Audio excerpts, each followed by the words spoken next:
गर्मियों के दिन थे। सूरज आग उगल रहा था और धरती पर चारों तरफ धूप का कहर था। पेड़ पौधे मुरझा गए थे और जल स्रोत सूख गए थे। पक्षी और जानवर सभी अपनी प्यास बुझाने के लिए इधर उधर भटक रहे थे। इसी बीच एक कौवा भी अपनी प्यास बुझाने के लिए उड़ता उड़ता एक पेड़ की शाखा पर आ बैठा।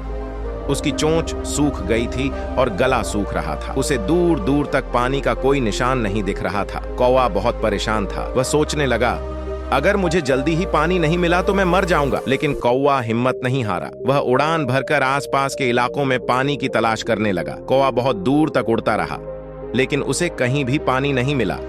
वह हताश होकर एक पेड़ पर आ बैठा और सोचने लगा, अब क्या करूं? कहीं तो पानी होना चाहिए। तभी उसकी नजर एक बगीचे के कोने में पड़े एक घड़े पर पड़ी। घड़ा देखने में पुराना और मिट्टी से बना था। कौवे को उम्मीद की किरण दिखी। वह तुरंत घड़े की तरफ उड़ चला।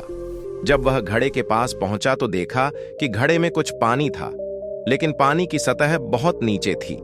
उसकी चोंच उस पानी तक नहीं पहुंच पा रही थी।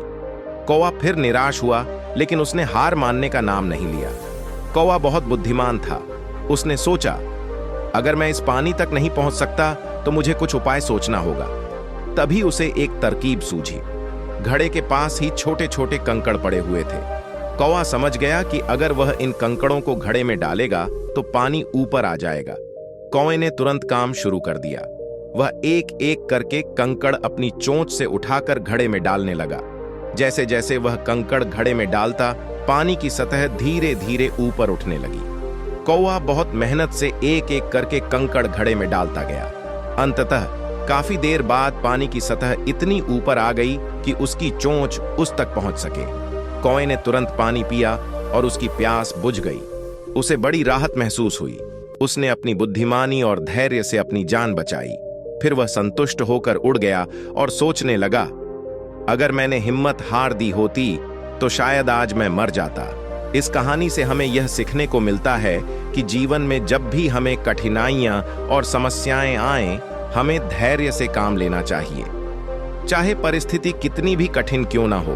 अगर हम अपनी बुद्धिमानी और धैर्य से काम लेना चाहिए। दोस्तों, यह कहानी आपको अच्छा लगा होगा तो इस वीडियो को लाइक और चैनल को सब्सक्राइब जरूर करना।